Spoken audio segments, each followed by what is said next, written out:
My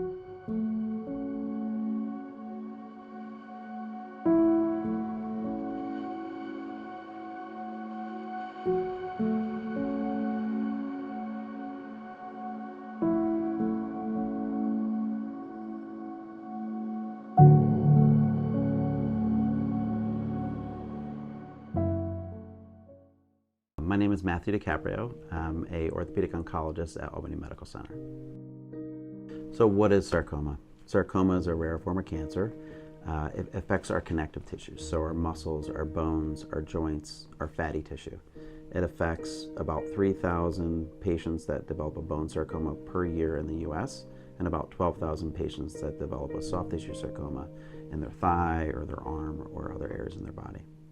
In regards to statistics, in regards to global cancer and how rare it is, so if you take just one carcinoma, breast cancer, that we all have probably family members who have been affected by it, or at least friends, there's about 250 to 270,000 new breast cancers diagnosed a year. Compare that with sarcomas, soft tissue sarcomas, and bone sarcomas specifically, it's upwards of 16,000 a year. So a significant difference. Hence the difference in funding for each one and really awareness of sarcoma. I had actually had a bunch of pain on my near my ribs for quite some time, actually a couple years even before COVID came. I just had pain, and I have a child with a disability. He has cerebral palsy, so I lift him and kind of just thought that that's what it was, just from lifting him in and out of the car and lifting him up.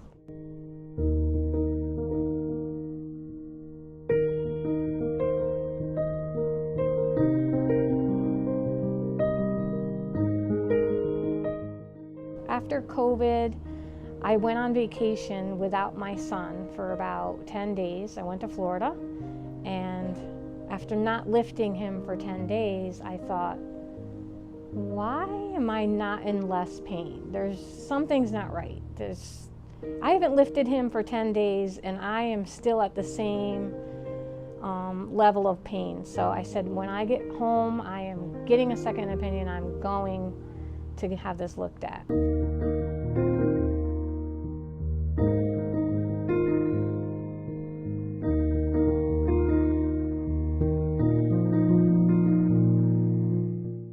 I got that call about a week later from Dr. DiCaprio that said it was a synovial sarcoma, and my world changed.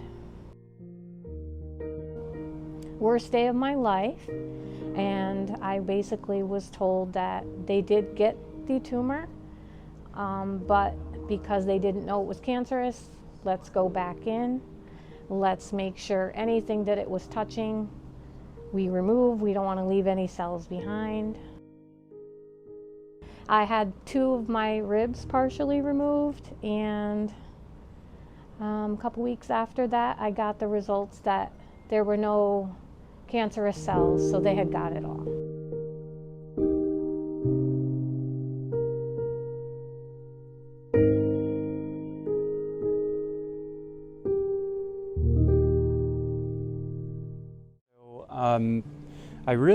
It started, I'm going to say, late 2019, and started to notice some pain in my piriformis muscle. Thought it was just a typical sprain, strain. I tried to take it easy with my exercise regimen for a couple weeks, and noticed it wasn't getting better, it was getting worse, and started to progress to the point where it was giving me like excruciating sciatic nerve pain down my leg.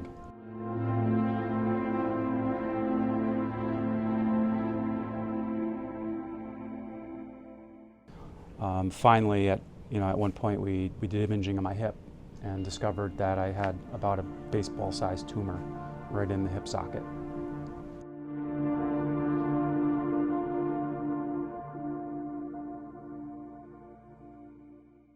So that's actually when I met Dr. DiCaprio, and I'll never forget, as long as I live, our first meeting. And he walks me into the office and said, "Have you seen this yet?" And I had not seen any of the imaging.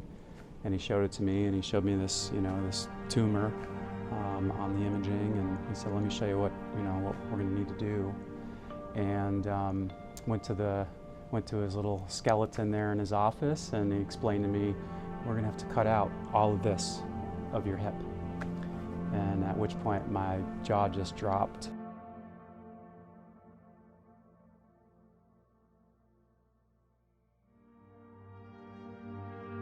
And when he explained to me that they're going to cut out, a large portion of my pelvis on the left side, my brain immediately went to what's life going to be like afterwards. And frankly, to the point where I kind of compartmentalized and put the whole idea that it was cancer aside, and it was just, what's life going to be like after they cut this out?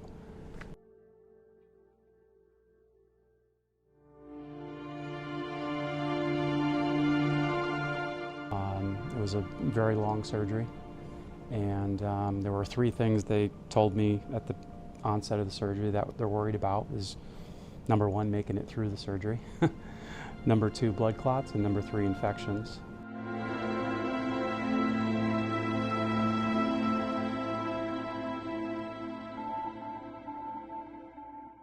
And finally, he was able to share with me that they got it all, and the margins were clear. And it was, a huge weight lifted off.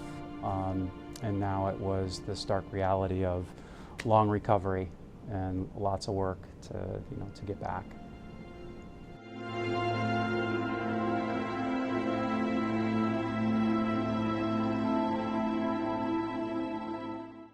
Sarcoma Strong initiated a few years into my practice when I realized that there was no local community in the Albany area who did outreach for patients with sarcoma.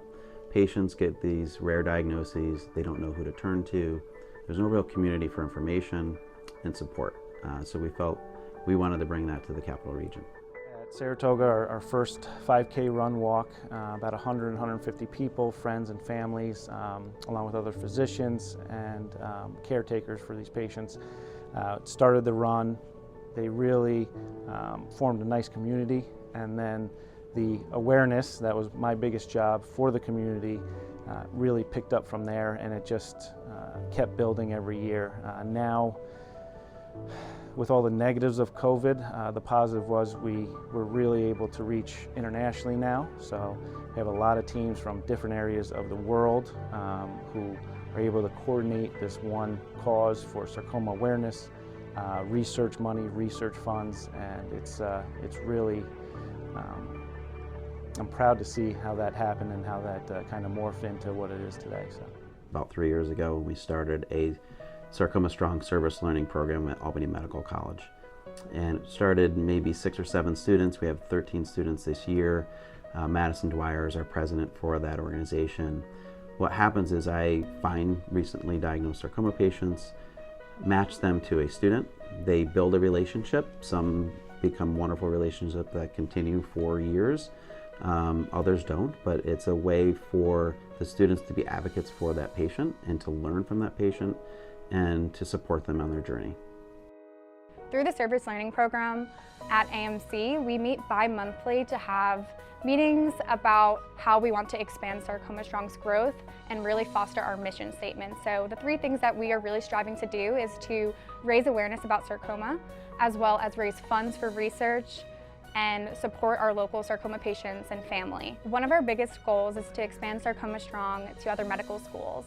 Some of our students that are involved in Sarcoma Strong have connections at other medical schools that include UCLA, Rutgers, and Minnesota. We hope for other people to enjoy this experience, connect to other patients across the country with sarcoma, and ultimately raise awareness for sarcoma. The mission of Sarcoma Strong has been the same since we founded it in 2014 to now. It's really to raise awareness about sarcoma. It's to support the families that are affected with sarcoma and to raise needed research funds to find a cure or better treatments. So the research right now, a lot of the advances that we have are from other cancers, such as breast cancer and colon cancer and lung cancer, because the money that has been able to be funded for those cancers, just because of sheer volume of patients. Sarcoma specifically is a very rare cancer, so there's not a lot of funds behind it because it's not well known. So the research, yes, it's progressing, and there's different avenues that we're still exploring, but there really hasn't been any significant advances in regards to sarcoma care and treatment since I've started practicing, even before. So that's what our goal is ultimately.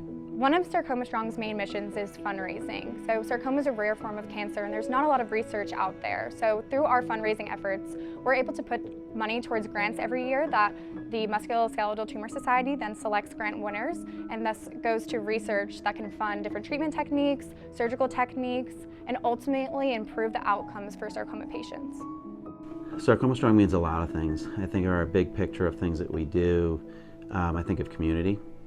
I think of collaboration, I think of inspiration, I think of growth and hope.